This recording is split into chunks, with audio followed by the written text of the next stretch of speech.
Hello everyone, Rare Mod Reviews here, and today we'll be doing a review of the Master Grade 1-100 Gundam F-90. So this is the predecessor to the F-91, if you couldn't tell from the name, and this comes from the F-90 Gundam manga, which was released in about the late 80s, early 90s if I'm not mistaken. But details aside, this is a P Bandai kit if I didn't mention that already, and this one's definitely an interesting kit. The feel and even overall look, if I didn't know anything just from looking at this thing, not even building it, I think it was an action figure. Just the feel and just the overall look, even the colors to it, like it doesn't look like any model kit I've ever seen just from, again, just the colors and feel alone. Like it's just very interesting, kind of like a purplish gray for a few areas of the kit, mainly like the inner frame and the hands and all that other extra bits there. As you can see, it is just masterfully color separated. There's a bit of lining you have to do, which is kind of par for the course for a lot of the stuff that came out late 80s, early 90s. They force you to panel line the heck out of it.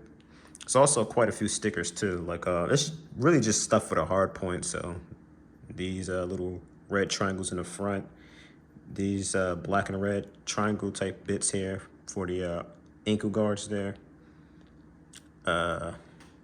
Again, the little triangle there for the arms and the backpack, all stickers. And I did a little bit of panel lining, as you can see. I kind of got to go run through it again, as it didn't quite seep in well when I was trying to wipe off the excess. But again, it's a very great looking kit overall. The it has some undergating to it as well. And overall, not too many bad nubs. Some of them honestly could have cleaned up a little bit better, but a good bit of them are hidden pretty well, so you don't have to worry about any marks or anything like that for the most part when you build this thing. So I guess we're just gonna go ahead and go into our articulation. So first off, of course, we got the head. Does a bit of a side-to-side motion there. You can't go 360, just that you have that collar you have to kind of worry about, so honestly, I kind of regret even trying to force this 360. I might have to pop the head off to get this thing around. Oof, why did I do this? There we go. Okay, now it's good. Let me see.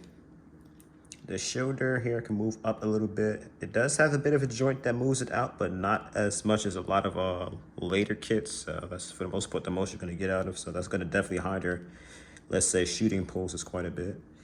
The arm does have a good bit of motion upwards, as you can see there. The shoulder pad, of course, can move up as well. So that doesn't really interfere in movement at all. Has some 360 degrees movement there under the shoulder as well. Very great, articulation out of the arm there. It's like, I believe that's double jointed, so perfect bend. Also has a nice little swivel that they have under the shoulder here, which is something they've been doing a lot with newer kits. So very great. Also, it's popping out a little bit. The hand is on a ball joint, but this joint here is extremely stiff, so you gotta be very delicate with that. The thumb, of course, is individually articulated, so it can go all over the place. Problem is the hands, it's a bracket hand, so these things are very loose. So I'm not gonna move around the thumb too much, just trust that, again, it moves around just about as good as any other thumb, because this thing will pop off if you fiddle with it too much, so that's one thing to keep in mind.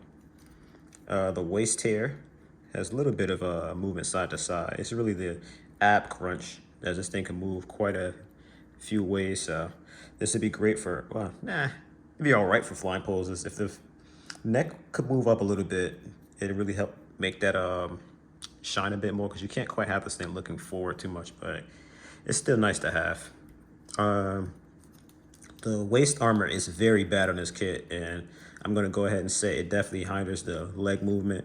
This thing would easily be able to do this a split if it weren't for the fact that this leg armor doesn't move much at all. So that's something they definitely could have done better on, making sure this armor could pop up a little bit more so it doesn't mess up articulation. The back armor there is static, it does not move. Can't move the front armor up a decent bit though, so as you can see.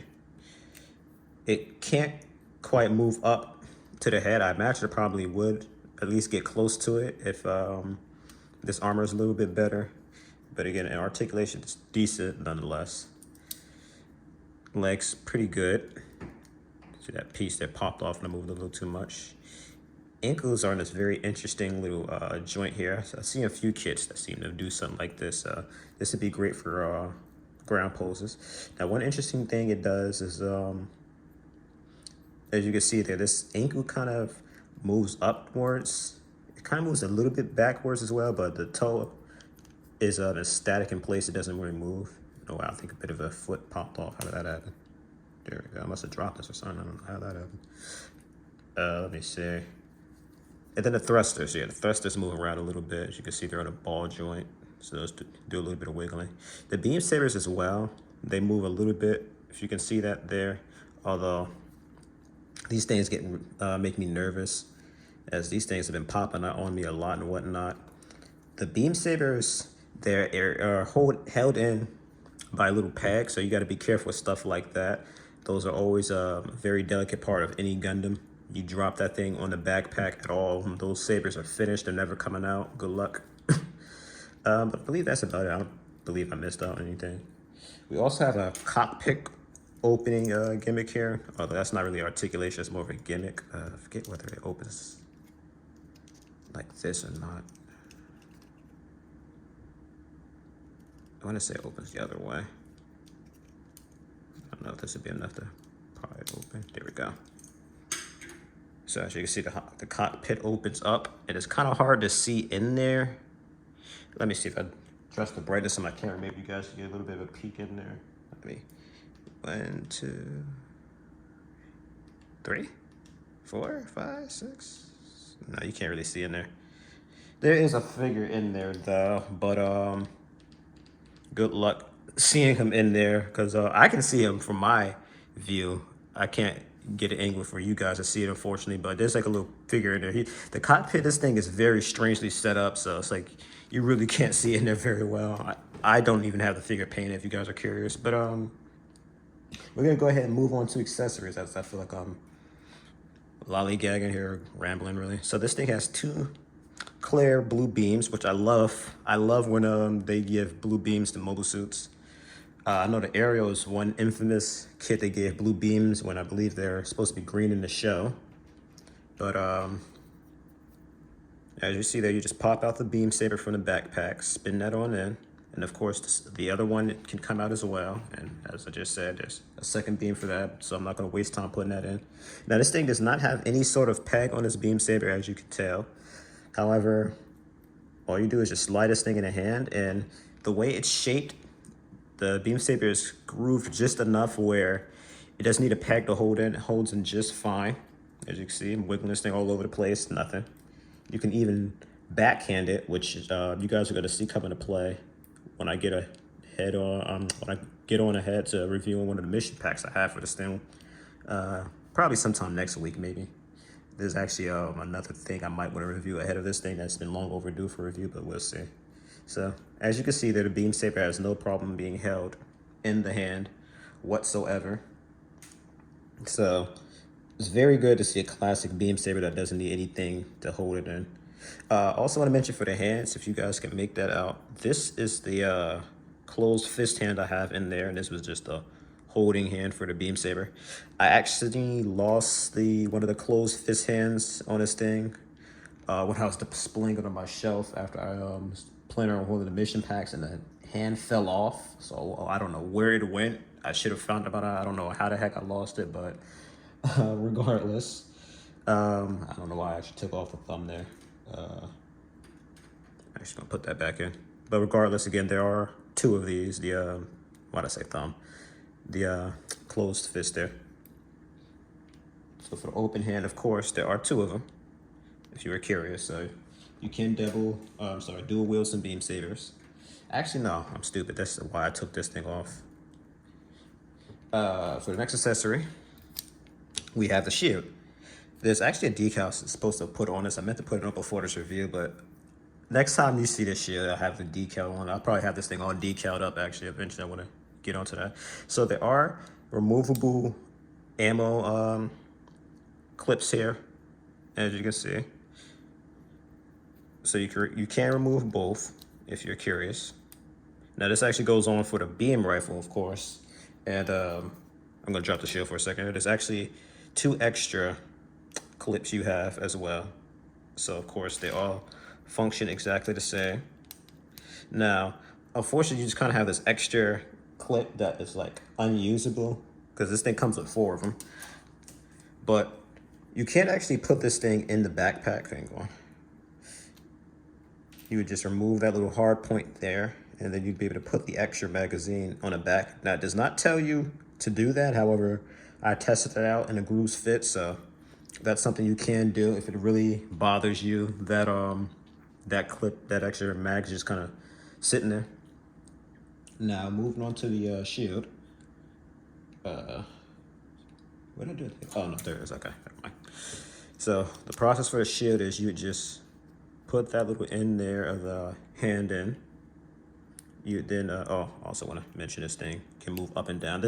It moving this much up is kind of unnecessary. Honestly, probably only needs to be moved up around this much, not just that much. I'm also going to mention that I tried to see if this thing can hold the shield up forward facing. It cannot. Fortunately, the hand is too weak for the shield to hold onto it, so it kind of just falls out usually. Just kind of like that, honestly. So let me put this back in here. Oh, there goes that piece popping up. It's a little tricky putting this shield in, I'll admit, but you can get it. You just kind of have to play around with both the thumb and then this little joint in the hand. You gotta kind of hold it in to make sure it doesn't pop out. What's that? The beam sabers, that happens all the time. And you just kind of put it into the groove in the arm here. I didn't kind of quite show that quite right, but yeah. So voila, you now have him with the shield on. And then of course, thanks to all the spinning mechanics this thing has for the arm, you can more or less have it forward facing. Again, this is where kind of this thing's arm not being able to move out kind of comes into effect. If this thing can move out a little bit more, you'll be able to better put it in front of the suit, but I suppose if you really want to have this thing actually block its body, you could kind of have them facing to the side a bit or something like that. Or you could just do what you do with most shields and mark it forward like so. Although, of course, this thing, I don't know how that happened, but it kind of slid out. You have to kind of spin the thumb around. Oh, and the hand fell off here. So as you can see, the shield is a bit of annoying to play around with, but it's there. I'm not going to bother putting that thing back in. It is a waste of time. You guys could have seen the shield enough. Put the beam saber back on. This thing stop popping out. This thing is interesting. A lot of these pieces, like, they are on well enough where as long as you don't touch them, they'll stay in. But if you like knock into them at all, they are going to fall out. So we're gonna go ahead and move on to the beam rifle. So same deal as the beam sabers. You have 2 hands here for each hand.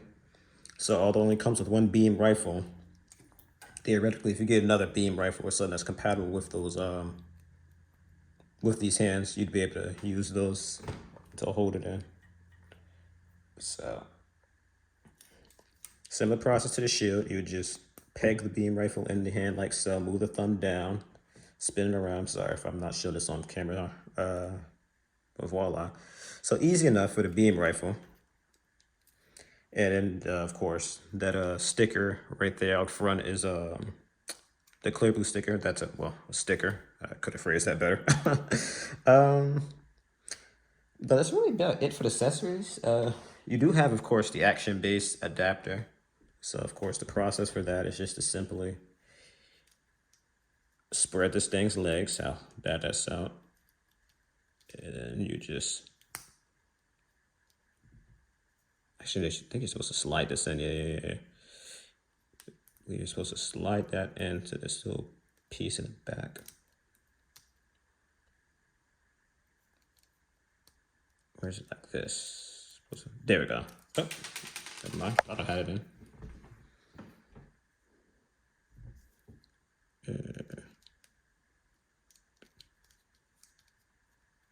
Yeah. Is that it? Maybe I should play it off with this. I had this thing on it before. I must have forgot how to put it on. That's not good.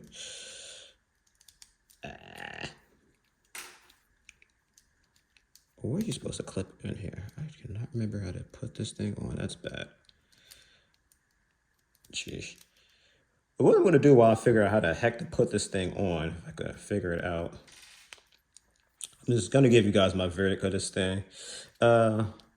So again, this is a P Bandai kit, and one of the more selling points of this thing is the fact that it has all 26 mission packs from the manga that you could use on this thing. I'm not sure why I could do this, by the way. This must be for something else, this transformation.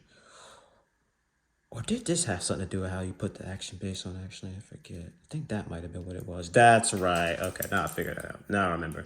That's right. They wanted you to slide that thing around so you could... There we go. Okay, yeah. I'm like, why can't I do that again? That's right. That's how you get to stand on. Okay, now I'm actually glad I played around with this thing too much and I haven't.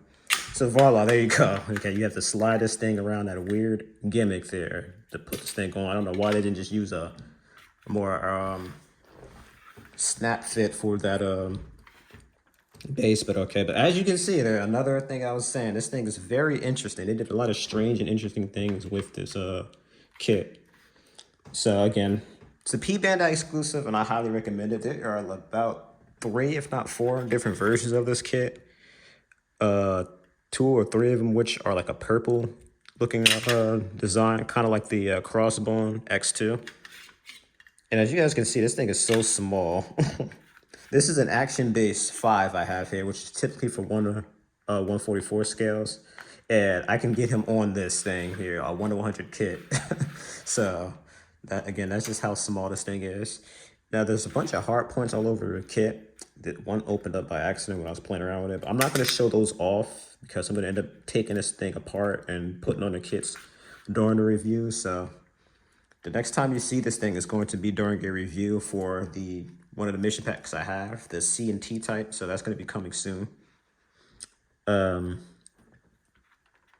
like I said, this thing is just like, it's very interesting. This is if I'm not mistaken, the first P Bandai exclusive master grade kit that was built from the ground up.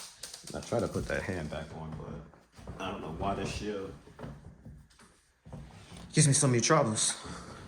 But again, this is very unique. I love the way this thing looks. Kits, or should I say, Gundams that have like more blue than like yellow and red or whatever. Like you see, most Gundams always did it for me. Like the Alex. Alex is probably one of my favorite Gundam designs. And honestly, Gundams in general, I just really love the Alex. So this thing is really reminiscent of the Alex to me, so I really enjoy it. I'm actually gonna take this thing off the base. It's actually one thing I wanted to do was give this thing a good old size comparison. When you get little shorter kits like this, you kind of have to. You just gotta kind of make fun of how small they are. So going from a 1 to 144 scale kit, that's going to be the real grade Freedom. I was going to bring out a high grade, but I bring out the same old high grades because that's like the only ones I really have that function and whatnot. So as you can see, he is bigger than a standard size 1 to 144 scale kit. I believe the Freedom, or Strike Freedom I should say, would be about 18 or 19 meters in this series, whereas this thing I believe is like 14 meters or something like that. So he's not big enough in scale to make this thing look ridiculous. So he kind of looks proportional for 100 to 144. Now, however, you get to a Zaku, the standard of every mobile suit out there, this thing is about 18, 19 meters compared to this thing's 14. So this is a accurate representation of how a Zaku would look standing next to this thing, which is appropriate because in the manga, the F-90 was deployed to fight against a rogue Xeon unit from Mars called the Oldsmobile. So he might have fought a few of these things in that series. I didn't read the manga, so I didn't know. This is just stuff I kind of looked up online. So again, just get you an idea of how the miniaturized mobile suits look like compared to a traditional mobile suit. And he's quite a bit bigger than him, about a head's height bigger. But I always like the miniaturized mobile suits. They're more realistic to me because, you know, it's how big do you need a giant robot to be, you know? So it's big enough to look big and intimidating, but it's compact, and of course it gets better performance from it. And it's just always funny seeing how small they look compared to standard mobile suits. So I'm honestly gonna probably bring this thing out to pick on her when I get some other bigger kits, because it's always funny when you get like let's say a high grade that's huge, and it dwarfs a 1/100 kit because again it's miniaturized or something. But that's really about it, guys. I feel like I've gone on here long enough. Thank you so much for watching. Like, comment, and subscribe. Stay tuned for the next review.